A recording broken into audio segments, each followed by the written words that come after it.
الرحمن الرحيم مالك يوم الدين إياك نعبد وإياك نستعين اهدنا الصراط المستقيم صراط الذين أنعمت عليهم غير المغضوب عليهم ولا الضالين آمين. بسم الله الرحمن الرحيم الحمد لله رب العالمين الصلاة والسلام على رسول الله وعلى آله وصحبه أجمعين أما بعد. فقال المصنف رحمه الله تعالى ونفعنا بعلومه وعلوم مشايخنا وعلومكم في الدارين آمين يا رب العالمين. السابع أن يحافظ على المندوبات الشرعية. Bermula yang ketujuh daripada 12 sifat ialah bahawasa menjagalah ia seorang alim, ay an yuhafizal alimu alal mandubati syar'iyah, di atas segala perkara sunat yang dinisbahkan kepada syarak. Apa tu nak menjaga tu kena tahu dululah mandubati syar'iyah tu gapo perkara-perkara sunat tu. Tak kira lah ke perkara sunat tersebut al-qawliyati wal-fi'liyah, sama ada berbentuk perkataan seperti ke apa, misalnya ada bagi tu membaca Al-Quran, berzikir dengan mana-mana zikir boleh. Ini putus tilik kepada keadaan dah, putus tilik daripada keadaan seorang tersebut. Maka kalaulah keadaan seorang tu tadi dia tahu dah kalau dia tak baca Quran ataupun dia tak zikir tu boleh menyebabkan dia jauh dan lalai, maka ketika tu wajib. Ketika tu wajib membaca awak hak sunat tadi tu. Contohnya dia tahu dah kata kalaulah dia tak isi masa ni dengan baca Quran, dia akan isi benda ni dengan masa ni dengan benda haram, maka wajib terkata dia baca Quran. Kena ingat supaya buat zikir. Sebab tu ada setengah-setengah kalau kita pergi jumpa Tok Guru minta amalan, dia kata wajib atas demo istighfar. Sebab apa dia sebut wajib pasal dia tilik kepada keadaan tersebut. Nampak dah? Lepas tu keadaan orang tu berbezalah. Keberhajatan ataupun keadaan orang tu, keberhajatan zikir kepada dia tu berbeza. Ada orang tu dia kurang syukur, maka dia kena banyak ke hamdalah. Kalau sebut alhamdulillah, alhamdulillah, alhamdulillah. Dia sekurang-kurang nak bekas ke hati kita tu tadi kena 1000 dengan tiap-tiap zikir tu. Lepas tu qadah hari pula, qadah 40 hari. Itu sekurang-kurang qadah. Maknanya bukan sampai 40 hari tu kena berhenti, bukan. Kena terus. Cuma sekurang-kurang 40 hari. Jadi ada sebab lah berapa 40 tu kita cerita semula dah. Wal fi'liyati, dan juga fi'liyah. Seperti mana? Puasa sunat, semaya sunat. Dan sebagainya lah. Tu. Qala al-musannifu fayulazimu tafri'. Tafri' untuk mendatangkan contoh lah kepada apa? Al-mandubati syar'iyah tu. Fayulazimu, maka melazimilah ia seorang itu tadi, yakni alim, tilawatul Qur'ani, akan membaca Al-Quran, melazimi membaca Quran. Dan dia tu antara a'zamu kita dengan benda agama juga. Macam contoh, kita maklum dalam bulan Ramadan Allah Ta'ala sebut semaya yang wajib itu Allah Ta'ala ganda kepada 70 kali ganda. Adapun semaya hak sunat, pahala dia adalah seperti semaya wajib. Jadi kalau kita tengok antara tipu daya syaitan tipu kita ni adalah dia menampak kepada kita amalan sunat tu terlebih kita kena jaga daripada amalan wajib. Sedangkan amalan wajib tu kalau kita tak semaya tarawih, hati tu rasa tak tenang. Nampak? Kalau kita tak semaya tarawih, sedangkan dia ada hotel lagi dengan Allah Ta'ala, hotel semaya hak wajib tu. Nampak? Tu antara tipu daya dia tu. Tipu daya. Begitu juga dalam masalah. Jadi masalah tadi tu lagu mana kita nak selesai. Cara selesai dia kita kena royak dulu hak asas, hak asal, hak kuat. Iaitu apa? Tak boleh tinggal qada dengan zikir lain sehingga dia tak baca Quran. Itu pun salah. Ada. Itu pun salah. Al-Imam An-Nawawi dalam At-Tibyan dia tegur masalah ni. Dia tegur dalam At-Tibyan fi adabi hamalatil Quran, dia tegur masalah ni. Al-Imam Bahra dalam mukhtasar kepada At-Tibyan. Bahra ada mukhtasar kepada kitab At-Tibyan. Pun sama. Sama dia tegur pada masalah ni, yakni sangat pada setiap hari. Boleh. Maknanya kalau pada bulan Ramadan, kita kena lebih lagi pada 5. Sebab bulan Ramadan itu boleh gandakan amalan, bukan boleh buat amalan. Tidak gitu, tak beda. Bulan Ramadan adalah bulan menggandakan amalan, bukan buat amalan. Buat amalan tu boleh selain Ramadan. Tapi makam berbeza lah. Makam berbeza. Kalau untuk talibul ilmi ni kita kata pada menambahkan amalan lah. Dan juga melazimi apa? Zikrullahi ta'ala bil qalbi wal lisan. Mengingati akan Allah Ta'ala dengan hati dan lisan dan lidah. Tu. Sebab dalam masalah zikir, permulaan anggota tubuh kita yang menyebabkan kita mengidrakkan ma'rifatullah adalah telinga. Maka apa yang kita patut kalau kita baca Quran ke apa kan, paling kurang bacaan kita tu dengar di telinga. Sebab asas permulaan zikir tu membawa kepada ma'rifatullah adalah dia dengar. Dia ada dengar. Sebab tu kalau zikir asas kan, kena start dengan hak dengar dulu. Dan setelah daripada hak tu baru naik kepada makam zikir hati. Bukan senang nak zikir hati tu. Maka hati kita tu last sekali dia apa? Dia melihat kepada hakikat. Lepas tu orang hak makan tinggi dia tengok tu, dia faham lah kau dah. Faham tak? Dia faham. Tapi asas sebelum dia nampak, dia kena faham dulu. Nak faham, dia kena dengar dulu. Faham tak? Tu kena ingat tu. Tu boleh tengok dalam Hikam Tok Bulawan ni. Dia ada cerita. Wa kadzalika, dan begitu juga ay wa kal qur'ani wa dzikrillah.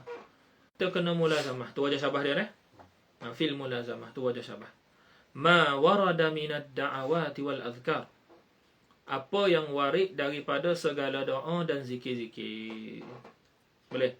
Apa yang warid daripada doa-doa dan zikir-zikir. Macam boleh puasa ni, antara doa yang masyhur yang dituntut bahkan dijadikan amalan mujarrab para salihin adalah doa birril walidain. Doa ataupun duduk dengar tazkirah. Jangan ada setengah-setengah masjid mesti pun ada tazkirah. Jadi sambil-sambil dengar tu baca. Sedek molek lah. Dalam 10 minit, 5 minit. Siap. Tu. Jadi benda tu warid. Doa-doa tersebut doa yang warid.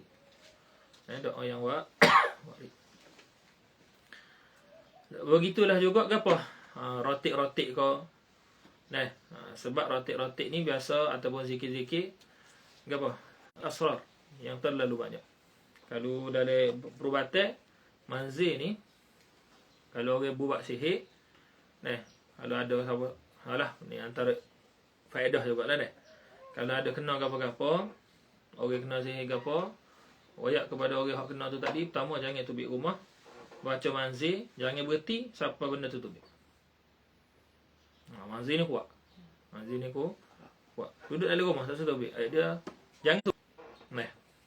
Ada satu kes siapa benda tu mari minta maaf. Kata aku nak pergi dah, aku tak sih dah. Dan benda tu berlalu selama 7 hari 7 malam. Apalah. Tu sedikit faedah lah. Antara zikir hak warid juga hak dihimpun dengan berdasarkan apa yang warid daripada Al-Quran dan hadis. Manzil, maksurah. Tu ada juga. Rotik-rotik ke apa tu kan? Balik 100 tak boleh kurang ataupun lebih. Biasa dapat futuhat. Dapat futuhat. Selepas zuhur kena ada zikir dia. Selepas asar kena ada zikir dia. Sebelum asar ada zikir dia. Ila akhirih. Kena latihan lah kan Ma'rifatullah ni kena mujahadah. Tak ada ma'rifah kalau tak ada mujahadah. Wa min nawafilil ibadati. Tu kita boleh pakai min ismiyah. Dan setengah wa ba'din. Jadi situ kita boleh pakai min min ismiyah, ataupun kita nak atahkan kepada minad da'awati wal azkar. Dan anda rasa mengatafkan min nawafili kepada ma warada kepada minad da'awati wal azkar itu lebih aula. Itu lebih Apa lebih aula? Kita tagih wajah aula. Kerana ada minas salawat belakang dia. Kerana ada minas. Tu jadi kalau biasanya uslub min ismiyah ni, kalau ada min ismiyah di depan dia tak Arab. Kena banyak baca kitab Arab. Baca kitab Jawi tak boleh uslub. Tak boleh uslub tu kena faham molek tu. Tanpa kita merendahkan kitab Jawi. Kitab Jawi ada kelebihan dia. Habis. Wa min nawafili, yani dan begitulah juga, yani wajib ataupun kita kata mestilah bermulazamah. Mestilah kita mulazamah ke apa? Ma warada min nawafilil ibadat. Apa yang telah warid daripada haji. Boleh haji baitil haram. Dua amalan yang Allah Taala ampunkan dosa besar, melalui dosa besar.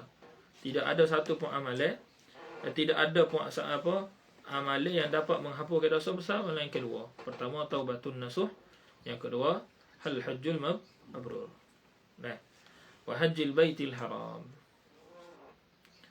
Dan haji di baitil haram. Allah Ta'ala sampai ke kita lah. Wassalati ala nabi sallallahu alaihi. Contohnya niat dapat pahala sunat ke apa? Ta'zim. Mentakzimkan Nabi. Kalau kena molek, niat tu betul, dia akan dapat pahala wajib. Contohnya mentakzim. Wajib tak kita mentakzimkan Nabi? Wajib, maka dapat pahala wajib. Tak? Gitu. Nabi SAW. Dia kata, fa inna mahabbatahu, maka sesungguhnya mencintainya mencintai Nabi. Dia katakan, penuntut ilmu ni dia kena pandang niat supaya dia hidup dalam barakat. Boleh? Wal adaba inda sama'i ismihi. Wa dhikri sunnatihi matlubun wa sunnatun. Atau pada kata mahabbatahu. Ay fa innal adaba, maka sesungguhnya beradab, yakni beradab kita tu lah adabuna. Beradablah kita tu. Jadi sama hadis ni perlu kepada besar juga. Sebab kadang-kadang kalau muqri bila dia baca, kita tak rasa disebut nama baginda Nabi SAW kalau kita tu jenis halik. Tidak gitu. Kabar-kabar qala Nabi SAW kita tak rasa dah. Jadi dalam sama hadis, gapo adab yang nombor satu kita kena ada intibah. Barulah kita boleh rasa ni sebut nama Nabi SAW, ini sebut sunnah Nabi. Gapo adab kita dalam sunnah Nabi? Kena niat nak buat. Malikun radhiyallahu ta'ala anhu. Boleh. Adalah Sayyiduna Malik, ini Al-Imam Malik bin Anas radhiyallahu ta'ala anhu, idza dzakara an-nabiy sallallahu alaihi wasallam yataghayyaru launuhu wa yanhani. Maka berubahlah warnanya, yakni warna kulitnya. Boleh launu basharatihi. Tu warna kulit dia tu berubah. Boleh wa yanhani. Buat-buat ke tak buat-buat tu bukan tugas kita. Dengan siapa-siapa sekalipun. Nombor satu. Sebab apa? La na'lamu illa dhawahir. Kita tak tahu melainkan benda hak zahir. Jadi kalau kita tengok perubahan muka, nampak pucat, nampak apa hudud molek, khalas. Itu hak kita nak nampak dah, itu kita yang pertama. Yang kedua, Imam Malik huwa man huwa. Nampak? Maka kena jaga adab. Tidak kayak gitu? Wah, kata. Sangat jaga. Kerana yang kebanyakan bahkan dari luar kita pun kita kecek malu ni dengan warna merah. Tidak gitu warna merah muka-muka. Gitu. Dalam Arab dia ada dua. Ihmarra itu yang paling banyak. Isfarra jaga-jaga dia guna untuk menunjuk kepada malu. Biasanya menunjuk kepada pucat. Pucat mukanya. Tanda ihtiram lah tu. Wa kana Ibnul Qasimi, dan adalah Sayyiduna Ibn dah lidahnya fihi pada mulutnya. Kerana apa? Haibatan li Rasulillah sallallahu alaihi wasallam. Boleh. Orang yang ada kasih kepada apa mereka ni, dia ada banyak ahwal. Kita pernah jumpa seorang Terengganu. Orang Terengganu kalau kecek yang pasal Rasulullah SAW dia ketiuk. Waktu saya dia pun jagalah kalau nak kecek kena makan dia. Maknanya mereka ada ahwal. Mereka ada ahwal. Macam kita lah ada setengah anak-anak kan. Dia tak boleh sebut nama mak dia. Kalau sebut teringat. Jadi gitu. Ada kan setengah-setengah anak kita? Tu. Ahwal lah, ahwal kasih tu orang panggil. Ahwal kasih. Moga Allah Ta'ala pun kurniakan kita ahwal kasih. Tengok tu. Supaya senang umat akhir zaman nak ambil ilmu dan sebagainya. Boleh? Habis tak kat tu. Sikit lagi. Idza dzakara an-nabiy sallallahu alaihi wasallam yajiffu lisanuhu fi fihi haibatan li Rasulillah sallallahu alaihi wasallam. Wa yanbaghi idza tala al-Qur'ana an yatafakkara fi ma'anihi. Ini Syekh Daud Al-Fatani ada cerita dalam Munyatul Musalli pada ketika dia bahas rukun membaca. Jadi sepatutlah aku fikir dengan kena cara. Tafakkuran sahiha.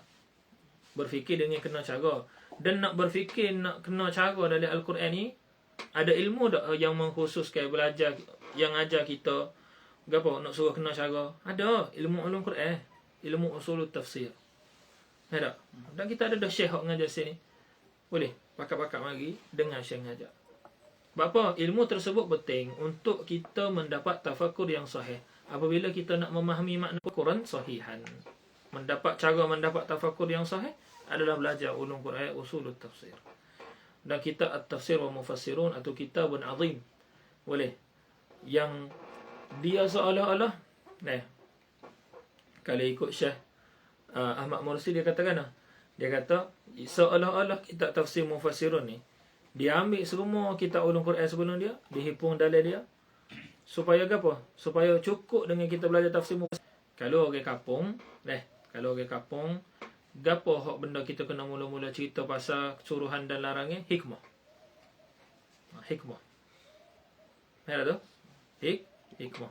Supaya gapo? Supaya dia boleh buat segala suruhan dan larangan tadi tu. Wa wa'dihi dan janji baiknya Allah Ta'ala dan janji buruknya. Boleh. Janji yang menakutilah. Janji dalam bentuk menakut. Dan disusun ke kitab-kitab kita mengikut bab, fasal dan sebagainya. Ulama sebut adalah kerana nak mengikut Al-Quran. Kerana ju'ilal Qur'anu 'alal fawasili. Kerana dijadikan Quran tu tadi apa? Mengikut pisah-pisah dia. Kita ada juzuk, kita ada apa? Robo. Tidak kayak gitu? Kita ada nisful Quran, tidak gitu? Tu semua tu tadi menunjuk kepada Al-Quran tu disusun mengikut fasal-fasal dia. Jadi ada rupa dia, ada nama susunnya surah, tidak gitu? Dan tidak ada tajwid untuk khatam Quran kurang daripada 3 hari. Apa? Sebab orang yang tak ada tajwid ni biasa dia terbulah. Dan mengkhatamkan Quran dalam tempoh kurang daripada 3 hari, bermakna kalau kita ambillah 2 hari, maknanya dia baca berapa juzuk sehari? 15 juzuk? 15 juzuk sehari. Itu banyak ke sikit? Banyak. Boleh. Sebab ibrah di dalam membaca Al-Quran bukan mujarradul qiraah. Bahkan makna hadis pula hadis yang sahih seperti mana Al-Imam An-Nawawi sebut bahawasanya tidak digalakkan apa mengkhatamkan Quran kurang daripada 3 hari. Boleh. Maknanya usahakan jadi dia 3 hari ke atas. Maknanya apa? 10 tu balik. 10. Dan itulah kebanyakan sunnah tu ataupun jalannya yang dibuat oleh para awliya. Tidak gitu? Kita baca dalam banyak kisah mereka biasa khatam 5 kali setiap 5 hari.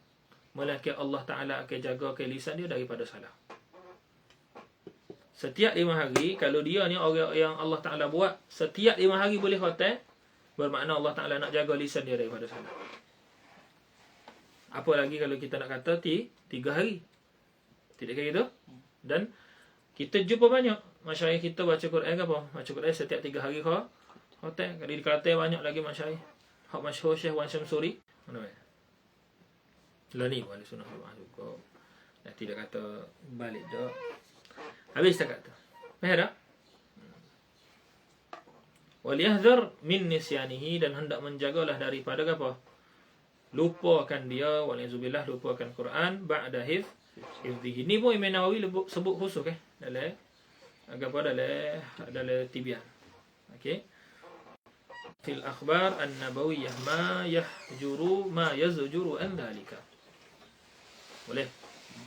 Faqad warada dan telah waridlah di dalam apa? Hadis-hadis Nabi SAW apa yang menegahkan daripada demikian. Demikian apa? Nisyani al-Qur'ani ba'da hifdhihi. Boleh melupakan